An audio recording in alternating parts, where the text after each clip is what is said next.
നമസ്കാരം. തമിഴ്നാട്ടിലെ കോളേജിൽ നിന്ന് തുടങ്ങിയ വിരോധം നാട്ടിലെത്തിയപ്പോൾ പകയായി മാറി ജൂനിയർ വിദ്യാർത്ഥിയെ ബൈക്ക് ഇടിച്ച് കൊലപ്പെടുത്തുകയും അതൊരു അപകടമാക്കി മാറ്റി രക്ഷപ്പെടാൻ ശ്രമിക്കുകയും ചെയ്ത കേസിൽ പ്രതിയെ കോടതി 10 വർഷം കഠിന തടവിനും 2 ലക്ഷം രൂപ പിഴയൊടുക്കാനും ശിക്ഷിച്ചു. പെരിങ്ങനാട് മുണ്ടപ്പള്ളി പാറക്കൊട്ടം രമ്യാലയത്തിൽ 34 വയസ്സുള്ള ജിതിനെയാണ് അഡീഷണൽ ഡിസ്ട്രിക്ട് ആൻഡ് സെഷൻസ് കോടതി 3 ശിക്ഷിച്ചത്. കടമ്പനാട് ഇടക്കാട് ജെ വില്ലയിൽ ജാഫിയത്ത് കോശിയുടെ മകൻ 20-കാരനായ ജെഫിനാണ് മരിച്ചത്.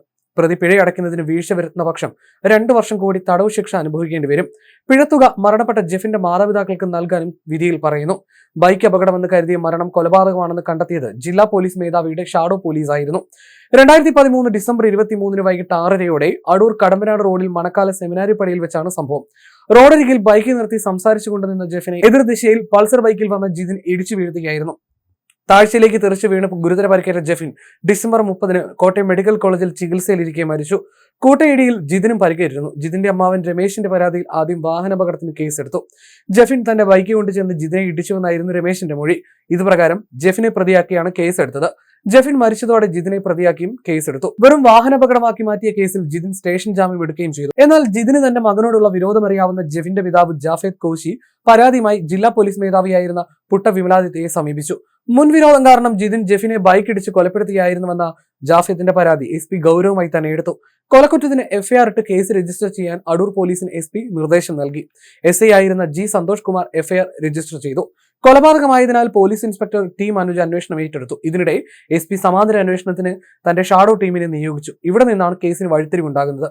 2012 തമിഴ്നാട് ഈറോഡ് വെങ്കടേശ്വര ഹൈടെക് പോളിടെക്നിക് കോളേജിൽ ഡിപ്ലോമ കോഴ്സിന് പഠിച്ചിരുന്ന ജെഫിനോട് ഇതേ കോളേജിനോട് ചേർന്നുള്ള വെങ്കടേശ്വര ഹൈടെക് എഞ്ചിനീയറിംഗ് കോളേജിൽ പഠിച്ചിരുന്ന ജിതിൻ പണം ആവശ്യപ്പെട്ടിരുന്നു.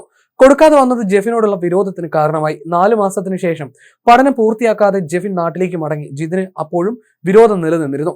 നാട്ടിലെത്തിയ ശേഷവും ജിതിൻ വിരോധം മനസ്സിൽ സൂക്ഷിച്ചു. സംഭവ ദിവസം ജെഫിൻ സഞ്ചരിച്ച വഴികളിലൂടെ തന്നെ സ്പെഷ്യൽ സ്ക്വാഡ് സഞ്ചരിച്ചു. പിറ്റേന്ന് ഗൾഫിൽ പോകുന്നതിന് മുന്നോടിയായി എല്ലാ കൂട്ടുകാരുടെയും വീട്ടിൽ യാത്ര പറയാൻ പോയ ജെഫിനെ ജിതിൻ പിന്തുടരുന്നുണ്ടായിരുന്നു. ഏറ്റവും ഒടുവിൽ മണക്കാലയിലുള്ള ഒരു പഞ്ചായത്ത് അംഗത്തിന്റെ വീട്ടിലാണ് ജെഫിൻ പോയത്. അവിടെ നിന്നിറങ്ങി കഷ്ടിച്ച് 500 മീറ്റർ കഴിഞ്ഞപ്പോൾ ഒരു ഫോൺ വന്നു. ബൈക്ക് സെമിനാരിപ്പടിക്ക് സമീപം ഇടതുവശത്ത് ചേർത്ത് നിർത്തി അതിലിരുന്ന് തന്നെ ജെഫിൻ ഹെൽമെറ്റിനുള്ളിൽ ഫോൺ തിരികെ സംസാരിക്കുകയായിരുന്നു. ഈ സമയം എതിർദിശയിൽ വന്ന ജിതിൻ ബൈക്ക് നിർത്തി പരിസരം നിരീക്ഷിച്ച ശേഷം തന്റെ പൾസർ ബൈക്ക് റേസ് ചെയ്തുകൊണ്ട് ജെഫിന്റെ ബൈക്കിൽ കൊണ്ടിടിച്ചു. ഇടിയുടെ ആഘാതത്തിൽ താഴ്ചയിലേക്ക് തെറിച്ചു വീണ ജെഫിന് കഴുത്തിനും നെഞ്ചിനും മാരക പരിക്കേറ്റു. തുടർന്ന് ചികിത്സയിലിരിക്കെ മരിക്കുകയായിരുന്നു. സ്പെഷ്യൽ സ്ക്വാഡിന്റെ ചോദ്യം ചെയ്യലിന് മുന്നിൽ പിടിച്ചു നിൽക്കാൻ കഴിയാതെ ജിതിൻ നടന്നത് മുഴുവൻ ഏറ്റു പറഞ്ഞു. ജെഫിൻ ഗൾഫിൽ പോകുന്നത് എങ്ങനെയും തടയുക എന്നതായിരുന്നു ജിതിന്റെ ഉദ്ദേശം. കോടതിയിൽ കുറ്റപത്രം സമർപ്പിച്ചപ്പോൾ കൊലപാതകം എന്ന വകുപ്പ് മാറ്റി മനഃപൂർവ്വമല്ലാത്ത നരഹത്യയാക്കിയിരുന്നു. പ്രോസിക്യൂഷന് വേണ്ടി ഗവൺമെന്റ് പ്ലീഡർ ഹരികൃഷ്ണൻ ഹാജരായി. CPO Nithin prosecution സഹായിയായിരുന്നു.